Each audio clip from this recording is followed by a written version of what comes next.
Welcome to the Flippin' Right Show at www.rei-tv.com. I'm Nick, your host. Thanks for watching. I got a great episode today that I'm going to call, Which Came First, the Chicken or the Egg? Yeah, I know, it's a little goofy, but you know how I got thinking about that? I was thinking about how it's changed over the last year or so. You know, a year ago, even less than a year ago, we were starving for sellers. I mean, we were spending big money to find sellers that would actually give us a deal because houses were appraising high, inflation was low, people were buying. Anybody can get financed, so sellers didn't need us all that much unless they were really in a jam and had absolutely no equity. That's how I got so many houses sub too. I loved it. But, you know, a year ago, it was hard to find a seller. And once we found a seller, that house was gone. I mean, it was like taking candy from a baby, like finding money in the streets. Hallelujah, the houses would sell when we got our hands on them at the right price. But you know, it's changed a little bit. Now it's the opposite. Mortgages are kind of tough to get for some people, and houses are going down, down, down. So we got to change our strategy. That's when, you know, which came first, the chicken or the egg? What should I be looking for, sellers or buyers? My answer is both, but I want to talk a little bit right now about about looking for buyers, because right now it is a buyer's market out there. Buyers can find houses on their own at great prices. So what do? You got deals knocking you down as far as finding sellers. They're all over the place. You know, you go outside and throw a rock, you'll hit a house for sale in a lot of cities and towns. So which are we going to look for first, the sellers or the buyers? We're changing our strategy to look for buyers and kind of go for buyers first and build our buyers list. And that's what I'm going to be talking about today. You know, the market is different, like I said. One of the things you have to do to compete in this market is you have to be different. No, I don't mean you got to be goofy or run around, you know, with something silly on your head, which I may do sometimes. But in any case, you do have to be different. You got to be cheaper. You got to be quicker. You got to be smarter. You got to give the buyers a reason to come to you, and this is especially if you're dealing with A-credit buyers. Let's face it, people that are qualified for a mortgage and they're ready to buy, they have to have a reason to buy from you, or otherwise they can go buy a house probably cheaper somewhere else. So you could offer things. You could offer them 3 months no mortgage payment if you buy from you. If you're buying cheap enough, which you should be, or getting your houses under contract low enough, if you're doing like a retail flip, which is my favorite type of deal, if you're getting them under contract low enough from your seller, you really should be able to still sell it to your buyer cheap. That's why short sales are fantastic right now. They're in plentiful supply out there. You get the short sale negotiated, you can give somebody else, an A-credit buyer, a great deal on that house, and still have them buy from you and make a good amount of profit. So, but what I want to focus on a little bit are the B credit, the C credit. You know, mortgage companies, they've cut out the subprime guys. They've cut out the guys that can't go out and get their own mortgage. It's tough now, and you may be in that spot, or I'm sure you know people that are, or more likely, you've had a great house for sale, and you've got people coming to buy it, and they just can't get financed. And it frustrates you a lot. So, be a little bit different. Some people, you might have to mooch along. You might have to mosey them along a little bit. You might have to start out by leasing to them first if their credit is bad. The whole thing about building a buyer's list, a lot of it is building a relationship, staying in touch with these people. You can't just talk to them once, say, yeah, we get houses from time to time, and then leave them go. You got to have an automated system to stay in touch with these folks. But in a lot of cases, you're going to have to start off by mooching them along, by giving them a rental first, by a lease-to-own type of situation first, to help them get back on their feet, especially the way the credit is now. You know, a lot of people can't get financed. You know that. I know that. I know a lot of the mortgage people out there are crying right about now. So now the type of deals you're going to do to help those people along, you're going to do lease options, sandwich lease options, when you lease the property from somebody else and you lease it to your tenant buyer. That's a way to help them regain their credit, help them solidify their credit, and create some good credit lines, one of them being leasing the house from you. A lot of mortgage companies, if they lease from you after 6 months or a year, they look at it more or less like a refi. So that helps them get qualified. A tip, if you're doing sub-2 deals or sandwich lease options, make sure that you're keeping copies of every check that your tenant writes you. And you keep copies of those to help build a case for them later on so you can get them a mortgage and cash you out. Make sure they know it's so important, Mr. Tenant Buyer, that you pay me that rent check on or before the first of the month, because I'm going to make a copy of that check. And if your checks come in with all these goofy late dates on them, I'm not going to be able to help you ever buy this house and get financed. So if you're doing sub-2s, great way. Lease it to your people and help them build their credit.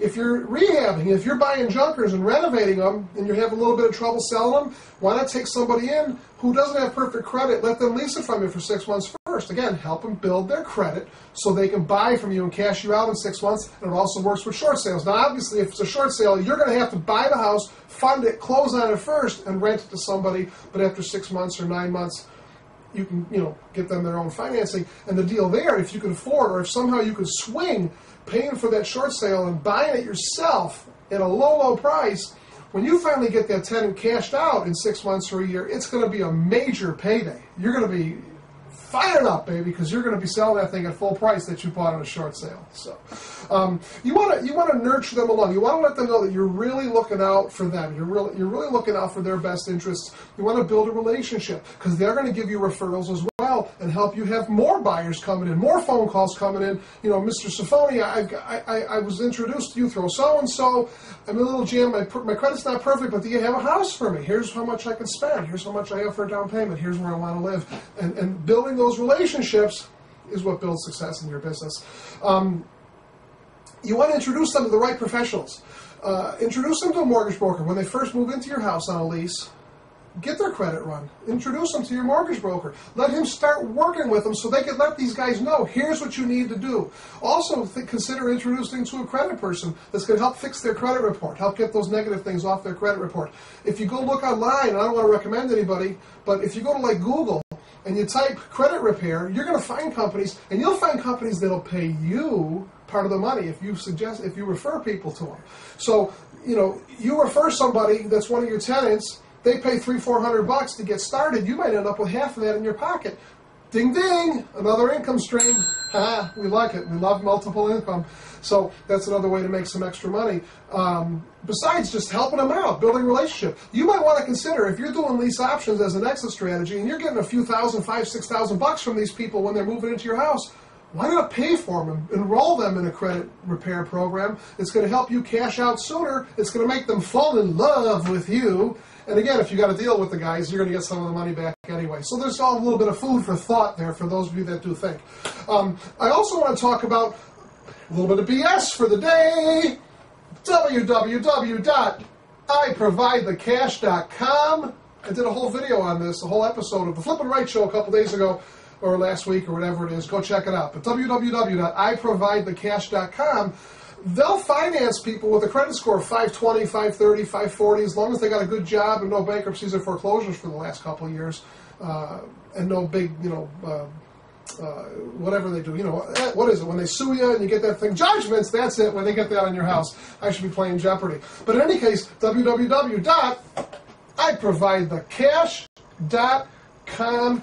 Go check it out. They don't actually fund them, but it lets you sell your house with seller financing, but this company comes in right at closing and buys the mortgage that you just created. So you get to fund, more or less, these people get a good mortgage that they can't get anywhere else, and you get paid your cash. Check it out, baby. So, now how do you find these people? How do you build this buyer's list? There's different ways. Online, Craigslist is a great place. Put your ads on Craigslist. Put your ads on Kijiji.com, Kijiji.com. Put your ads on Backstage.com, Backpage.com. I always get it mixed up. www.backpage.com. Put your ads on them and just advertise. Seller financing homes. Go to and give them a website. You got to have a website. You really should think about that if you don't. Call me. Anyways, so web groups, Craigslist, go to Google Groups, Yahoo Groups. This is great to sell wholesale properties. You'll find groups with 10, 15, 20,000 investors in it. One email goes out to the whole group, and you get to promote your wholesale properties if you're flipping, if you're looking for wholesale deals. It's a great way to build your wholesale buyers list. You should have 2 buyers lists, wholesale, retail, and work on them both. Signs on junkers. Tim Mai taught me this. Put your sign, find a junker, a vacant house that's fallen down. Put your for sale sign in front of it. Buyers will call. Put seller financing for sale. People are going to call you. It's a great way to build your buyers list. Ads in the newspaper. You can send out letters. Letters to apartment apartments is a great way. Postcards to apartments is a great way. No banks needed. Seller financing. Go to this website. Check it out. Give them your website. And you should have a website with houses on it, and I'll talk about that in another episode.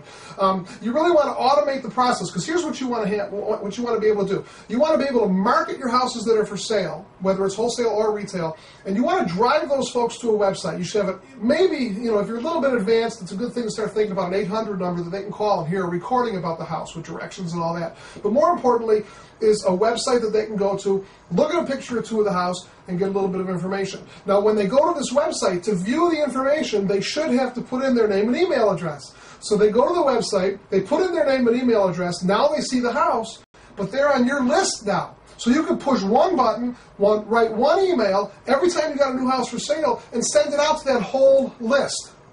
So if you need a website to do that, go to, I'll tell you this, investorpro.com/bonus. www.investorpro, investorpro, investorpro.com/bonus. You'll get a $50 off, and you'll get a great website. Now, I think I mean, 2 minutes ago, I don't remember if I gave it to you or not, but if you want to see how this works, you can go to www.1ezhome.com. That's my selling site for my retail houses. I love retail flips, where I put a house under contract, a pretty house, find someone to buy it for a higher price, and I keep the spread. Or you can go to www.wholesalepropertydeal.com. wholesalepropertydeal.com. Check it out. That's how I build my wholesale buyers list. Now, if you really want to learn how to do this and automate it all, I'm going to send you to a website. It's www.rei-tvbuyerslist.com. www.rei-tvbuyerslist.com. And you're going to get a video there. It's an hour-long video by my friend Mark Walters. It explains from soup to nuts. Well, not totally from soup to nuts. It's only an hour. But it explains in an hour all the steps you need above and beyond the little bit I covered here on how to build your buyer's list. It teaches you all the details, and I really highly suggest, Mark has like a $1,000 video that he's selling for $97. It's a 5-hour video series, really going in depth. It'll teach you how to build your website. It'll teach you how to do the autoresponder. It'll teach you how to email these people. It'll teach you everything you really need to know about finding people to buy your house. A credit buyers, B credit buyers. I really suggest you splurge and spend the $97 and buy it. You don't have to. Again, there's an hour long there. Besides, between what I gave you now and that hour, it's some really good stuff. But if you got an extra $97, you're serious about buying houses, it's not my money, it's Mark's. But I'm just promoting it. It's good. It's good. It's good. It's good. www.rei-tvbuyerslist.com. So many URLs. I can't remember them all. Anyway, thanks for watching. I'm Nick. This is www.rei-tv.com. I love you all. Now go make an offer.